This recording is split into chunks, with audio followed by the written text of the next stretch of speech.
یہ ہے سردار نورالدین گوٹ کے محمد عاقب لاسی، ایک ایسا نام جو اپنے کام، کردار اور خدمت خلق کی وجہ سے کسی تعارف کا محتاج نہیں۔ محمد عاقب لاسی نہ صرف ایک باخبر اور ملنسار سوشل شخصیت ہیں، بلکہ وہ پولیو پروگرام میں بطور کمیونٹی موبلائزر انتہائی اہم اور حساس ذمہ داریاں سر انجام دے رہے ہیں۔ وہ گھر گھر جا کر پولیو سے انکاری بچوں کے والدین سے ملاقات کرتے ہیں، انہیں صبر، حکمت اور دلیل کے ساتھ قائل کرتے ہیں کہ پولیو کے خطرے ان کے بچوں کے محفوظ اور روشن مستقبل کے لیے کتنے ضروری ہیں۔ یہ کام صرف الفاظ سے نہیں، بلکہ اعتماد، خلوص اور مسلسل محنت سے ممکن ہوتا ہے، اور یہی محمد عاقب لاسی کی پہچان ہے۔ ہمارے محسن لیڈر عبد المنان کے اس دنیا سے رخصت ہونے کے بعد یہ ذمہ داری محمد عاقب کے کاندھوں پر عائد ہے۔ وہ اپنے ہر کام میں مخلص اور ایکٹیو نظر آتا ہے۔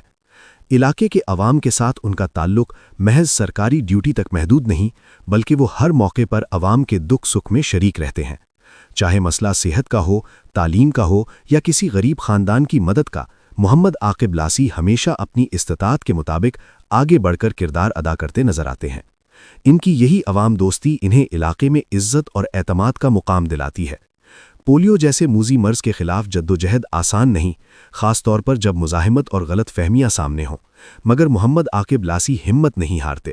وہ نرمی، برداشت اور مسلسل کوشش کے ذریعے نہ صرف والدین کے دل جیتتے ہیں، بلکہ معاشرے میں شعور بھی بیدار کرتے ہیں۔ ایسے مخلص، محنتی اور درد دل رکھنے والے لوگ ہی ہمارے معاشرے کا اصل اثاثہ ہوتے ہیں۔ سردار نورالدین گوٹ کی گلیاں وقت کے ساتھ بہت کچھ دیکھ چکی تھیں، مگر محمد عاقب لاسی کی موجودگی نے اس علاقے کی فضا میں ایک نیا اعتماد بھر دیا تھا۔ عبد المنان کے بعد جب ذمہ داریوں کا بوجھ ان کے کندھوں پر آیا تو بہت سے لوگوں کو خدشہ تھا کہ کیا کوئی ایک شخص اتنی بڑی کمی کو پورا کر سکے گا، لیکن وقت نے ثابت کیا کہ اخلاص، نیت اور مسلسل محنت وہ چیزیں ہیں جو بڑے بڑے خلا کو بھی بھر دیتی ہیں۔ محمد عاقب لاسی نے نہ صرف اپنے محلے بلکہ ارد گرد کے علاقوں میں بھی خدمت کے نئے دروازے کھول دیے۔ لوگ صبح سویرے جب اپنی دکانیں کھولتے، چائے کے ہوٹلوں پر بیٹھ کر دن کی شروعات کرتے یا اپنے روزمرہ کے کاموں کے لیے نکلتے تو اکثر ایک بات ان کے درمیان مشترک ہوتی: آج عاقب کہاں ہوگا؟ کیونکہ وہ کبھی ایک جگہ محدود نہیں رہتے تھے۔ کبھی وہ کسی بزرگ کی خیریت پوچھنے پہنچ جاتے، کبھی کسی بیمار کے لیے دوا کا انتظام کرتے، تو کبھی نوجوانوں کو اکٹھا کر کے علاقے کی صفائی یا کسی اجتماعی کام کا منصوبہ بنا رہے ہوتے۔ ان کی یہی مصروفیت دراصل ان کی پہچان بن چکی تھی۔ پولیو پروگرام میں ان کی ذمہ داری بظاہر ایک سرکاری کام تھی، مگر انہوں نے اسے صرف نوکری نہیں بلکہ ایک مشن بنا لیا تھا۔ وہ جانتے تھے کہ ہر دروازہ کھٹکھٹانا محض ایک کارروائی نہیں بلکہ ایک امید کی دستک ہے۔ کئی بار ایسا ہوتا کہ کوئی دروازہ کھلتا نہیں تھا یا اندر سے انکار کی آواز آتی تھی، مگر محمد عاقب لاسی صبر سے کام لیتے۔ وہ واپس آتے، دوبارہ جاتے اور پھر جاتے۔ ان کا ماننا تھا کہ ایک دن ضرور وہ لمحہ آئے گا جب اعتماد کی دیوار قائم ہو جائے گی۔ محلے کے نوجوان ان سے بہت متاثر تھے۔ وہ اکثر شام کے وقت ایک کھلی جگہ پر جمع ہوتے جہاں محمد عاقب لاسی انہیں علاقے کی بہتری، تعلیم کی اہمیت اور سماجی ذمہ داریوں کے بارے میں سمجھاتے۔ وہ کہتے کہ ایک مضبوط محلہ وہ ہوتا ہے جہاں ہر فرد دوسرے کا خیال رکھے، جہاں کوئی بھی اکیلا محسوس نہ کرے اور جہاں ہر شخص اپنے حصے کا کردار ادا کرے۔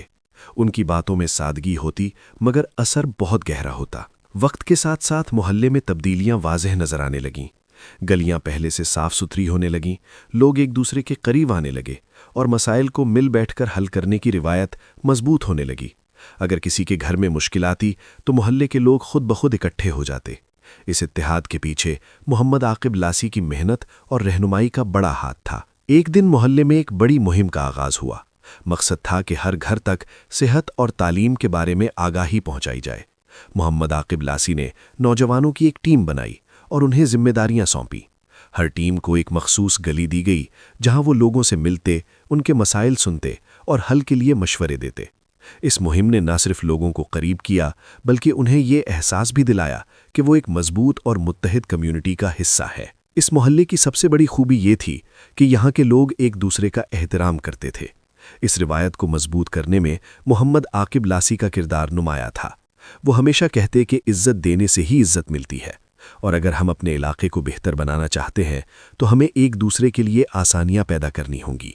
ان کی یہی سوچ محلے کے لوگوں کے دلوں میں گھر کر گئی تھی۔ ایک اور اہم پہلو جو محمد عاقب لاسی کی شخصیت کو نمایاں کرتا تھا وہ ان کا صبر اور تحمل تھا۔ اگر کبھی کوئی مسئلہ پیچیدہ ہو جاتا تو وہ گھبراتے نہیں تھے، وہ خاموشی سے حالات کا جائزہ لیتے، لوگوں سے مشورہ کرتے اور پھر ایک ایسا حل نکالتے جو سب کے لیے قابل قبول ہوتا۔ ان کی یہی صلاحیت انہیں ایک قابل اعتماد رہنما بناتی تھی۔ محلے کے بزرگ اکثر کہتے کہ انہوں نے بہت سے لوگ دیکھے مگر ایسا شخص کم ہی دیکھا جو بغیر کسی ذاتی مفاد کے صرف لوگوں کی بھلائی کے لیے کام کرے۔ محمد عاقب لاسی کے لیے تعریف یا شہرت کبھی مقصد نہیں رہی۔ ان کے لیے اصل خوشی وہ لمحہ ہوتا جب کسی کے چہرے پر مسکراہٹ آتی یا کوئی مسئلہ حل ہو جاتا۔ آپ لوگوں سے ایک چھوٹی سی گزارش ہے، اگر آپ لوگوں کو ہماری یہ کہانیاں اچھی لگتی ہے تو ہمارے چینل کو سبسکرائب ضرور کریں۔ شکریہ۔